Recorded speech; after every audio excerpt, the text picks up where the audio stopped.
Great Treatise, page of Volume 3. Dependent arising emptiness. Where the noble truth exists, then the sublime teaching also makes sense. When the sublime teaching in the community exists, then the Buddha are possible as well. Therefore, the three Jews also make sense. All profound knowledge of everything mundane and supramundane makes sense. Proper and improper conduct, the results of that, happy and miserable rebirths, and all worldly conventions make sense as well. Therefore, in that way, Nagarjuna says, for those to whom emptiness makes sense, everything makes sense. If emptiness did not make sense, the dependent arising would not exist, and so nothing would make sense. Therefore, you should understand that what makes sense and what does not make sense here refer to whether those things exist. As cited earlier, an objection by essentialist appears in Nagarjuna's interpretation of the objections. If all things are completely without intrinsic nature, then your words also lack intrinsic nature, and thus cannot refute intrinsic existence.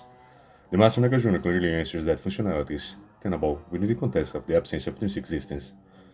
The refutation of objections. We profound that dependent arising of things is called emptiness, that which arises dependently has no intrinsic nature.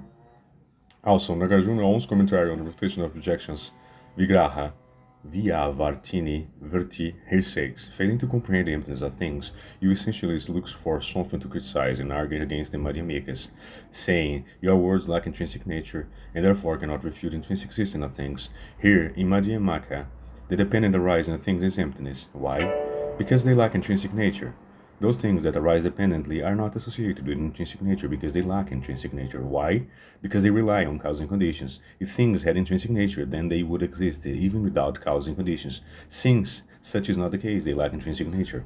Therefore, we speak of them as empty. Similarly, our words are also dependent arising, therefore are without intrinsic nature. Because they lack intrinsic nature, it's reasonable to say that they are empty. Because things such as pots and cloth are dependent arises, they are empty of intrinsic nature. Yet a pot can receive in hold honey, water and soap. A cloth can protect one from the cold, wind and sun. And so it is with my words, because they are dependent arising, they lack intrinsic nature. Yet they are fully capable of establishing that things lack intrinsic existence. Therefore, it's not appropriate for you to give argument.